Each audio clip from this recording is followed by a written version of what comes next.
जहां मध्य प्रदेश में होने वाले 28 सीटों के चुनाव पर दोनों पार्टियां अपनी अपनी जीत का दावा कर रही हैं। देखना यह है कि किसका दावा सही किसका गलत 10 नवंबर को सामने आएगा। डबरा जीता वहाँ उन्होंने कही दिया ना कि पंजे की बटन दबाओ।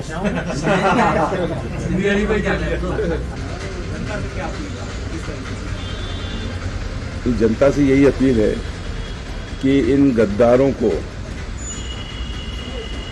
अगर हमने नहीं हटाया तो आगे चलकर जो प्रजातंत्र की इनने हत्या की है, आगे चलकर ये होगा कि 200-400 करोड़ में कोई भी अडानी अंबानी विधायकों को खरीद लेगा और मुख्यमंत्री बन जाएगा। आपके वोट का अधिकार समाप्त हो जाएगा, आपका वोट का अधिकार बरकरार रहे। इसलिए इन गद्दारों को इस चुनाव में हराना जरूरी है। कांग्रेस की पंजे की बटन दबाना जरूरी है। और जो हमारा नारा है कि बिकाऊ नहीं टिकाऊ चाहिए, गद्दारों की नहीं, कमलनाथ जी की सरकार चाहिए, यही अपील है। सर, सेवा ट्वीट में लिखा है कि विकास की ललक में हम लोग को नींद आती नहीं और कांग्रेस की जाती नहीं। इनको नींद इसलिए नहीं आ रही जो इन्हें कहा कि झोला लेके चल दूंगा, तैयार हो जाएं। शिवराज सिंह चौहान जी झोला लेके तैयार हो जाएं। 10 तारीख को झोला लेके उनको रवाना होना पड़ेगा यहाँ मुख्यमंत्री पद से, इसलिए वो तैयार हो जाए। इसी बात की नींद नहीं आ रही उनको। और आज एक बच्ची किरण ने आत्महत्या की कोशिश की, नसें काट ली। वो कह रही 6 महीने से हमसे मिलने की कोशिश कर रहे हैं, ये बेटी बचाओ की बात करते हैं। इसीलिए आज मध्य प्रदेश महिला और बेटी अत्याचार में नंबर 1 पे है। 6 महीने से मुख्यमंत्री को मिलने की फुर्सत नहीं है। उसका कहना है कि मैं कोई प्रशासन मेरी सुन नहीं रहा, इसलिए मैं नस काट रही हूँ आत्महत्या। इससे बड़ा और क्या होगा भाई? आप एक लड़की, एक बच्ची आपसे मिलना चाह रही है, 6-6 घंटे 8-8 घंटे आपके घर पे वो खड़ी रहती है और वहाँ से पुलिस उनको भगा देती है। मिल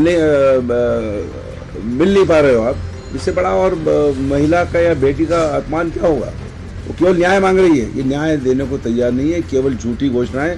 और ये कल एक किसी मंदिर पे महिषासुर देवी के चरणों में गिरे हैं, लेकिन देवी इस चुनाव में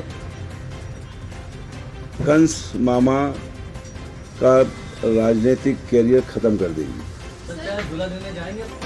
मध्य प्रदेश में 15 महीने की कमलनाथ सरकार की उपलब्धियों की गवाह प्रदेश की 7.5 करोड़ जनता है। 27 लाख किसानों का कर्जा माफ हो, 100 रुपए तक 100 यूनिट बिजली, निराश्रित पेंशन दुगनी करना, 1000 गौशालाएं, सभी कामों की गवाह प्रदेश की जनता है। और दूसरी तरफ जो 15 साल का हिसाब नहीं देना चाहते हैं, 7 महीने की अव्यवस्था का हिसाब नहीं देना चाहते हैं, वो जनता के बीच में झूठ बोलकर, भ्रम फैलाकर फिर से जनता की आंखों में धूल झोंकने की कोशिश कर रहे हैं। जनता इस धोखेबाजी, भ्रम, झूठ की राजनीति को 2018 में ही खारिज कर चुकी थी।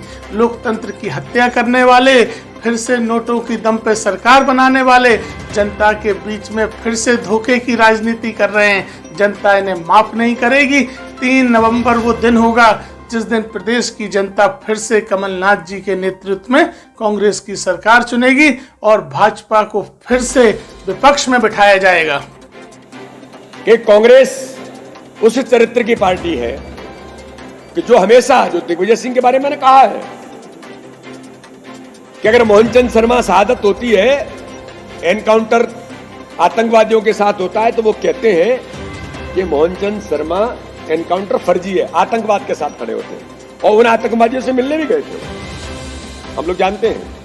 सर्जिकल स्ट्राइक होती है पाकिस्तान के उन हमारे सैनिकों का जिन्होंने सर कलम किया, उनका जवाब देने के लिए भारतीय सेना जाकर के पाकिस्तान में स्ट्राइक करके आती है और बदला लेती है। तो पूरा देश इस बात के लिए गर्व महसूस करता है, लेकिन दिग्विजय सिंह जी को दर्द होता है और वो कहते हैं कि इसका प्रूफ क्या है।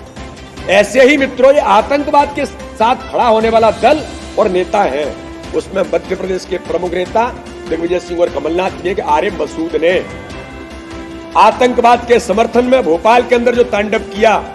दुर्भाग्य कि कांग्रेस ने, कमलनाथ जी यह देश आपसे पूछना चाहता है, सोनिया गांधी जी से ही पूछना चाहता है, मध्य प्रदेश के हमारे पूर्व मुख्यमंत्री मिस्टर बंटाढार दिग्विजय सिंह जी पूछना चाहता है कि जिस आपके कांग्रेस के विधायक आरिफ मसूद ने आतंकवाद का समर्थन किया, उसके खिलाफ कांग्रेस ने अभी तक कार्रवाई क्यों नहीं की? अगर नहीं की, आप आतंकवाद के साथ खड़े हैं, तो मध्य प्रदेश की 28 विधानसभाओं की जनता भी जानती है कि आतंकवाद के साथ समर्थन देने वाले लोगों के साथ जाना है कि जो देश के लिए और भारत माता की रक्षा के लिए खड़े होने वाले लोग हैं, उनके साथ जाना है। कुछ भी कर सकते हैं, गुंडे जी में है। मैंने कहा ना, भाजपा के कार्यकर्ताओं पर आज 2 जगह प्राणघातक हमले हुए।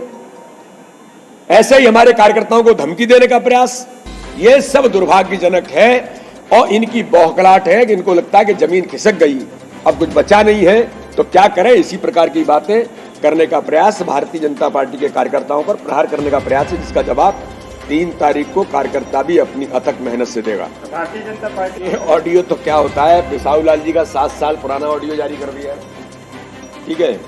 पिछली बार किसी की बात किसी से हो रही है प्रत्याशी बन करके, ये तो मैनिपुलेटेड चीजें हैं, जो मैनिपुलेशन के आधार पर, मैंने कहा ना, कांग्रेस के पास कुछ बचा नहीं है। झूठ बोलना और मुद्दों से भटकाना, अनर्गल ऐसे शब्दों का उपयोग करना जिसमें आप और हम सब उलझ जाएं, तो मुझे लगता है कि हमने तो सबसे अपील यही किया कि इन प्रकार की चीजों में न फंसे।